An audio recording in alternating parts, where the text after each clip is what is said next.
Congressman, Q&A muna tayo, saglit lang. Senator Amy Marcos, welcome back to the Netherlands. Kailan po kayo dumating, Senator? Ngayon, galing sa aeroplano. Gusto ko lang maki-extra dito, kumustahin kayo bago ako umuwi. At pinuntahan ko ang ating mga kababayan, mga kailan ko, mga Ilocano, mga Waray, mga Bisaya sa UK at pati na rin sa Italy. Napakarami po nila at iba't iba yung problema nila.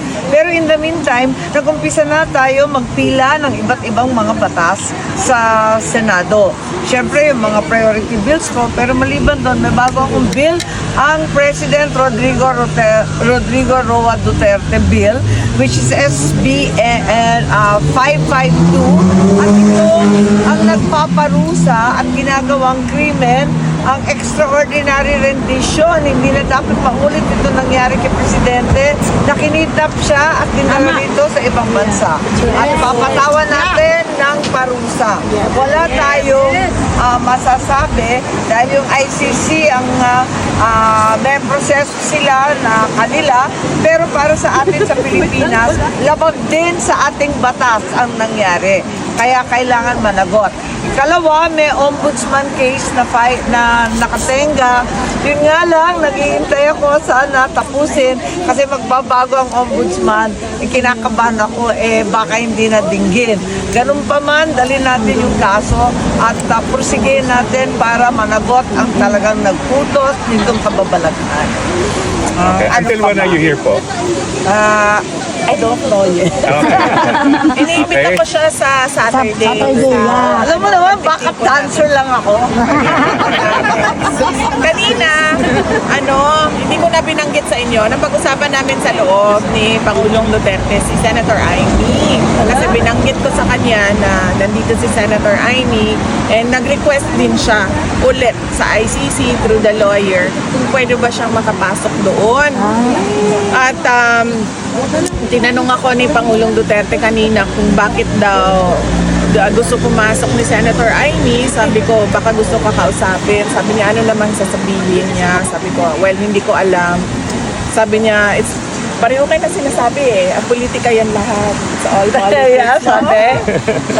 Politika yan lahat, it's all politics. And then sabi niya na, I believe that she is sincere with her friendship with you. Sa akin daw. Oo. Kasi sabi niya, pwede naman siyang hindi makipagkaibigan sa iyo eh.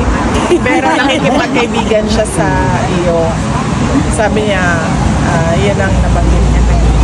On another question, Senator Amy Marcos, tatlong senator po ang propose a resolution to do a house arrest with respect to the interim release of President Rodrigo Roa Duterte. Will you share or will also vote for this resolution to be?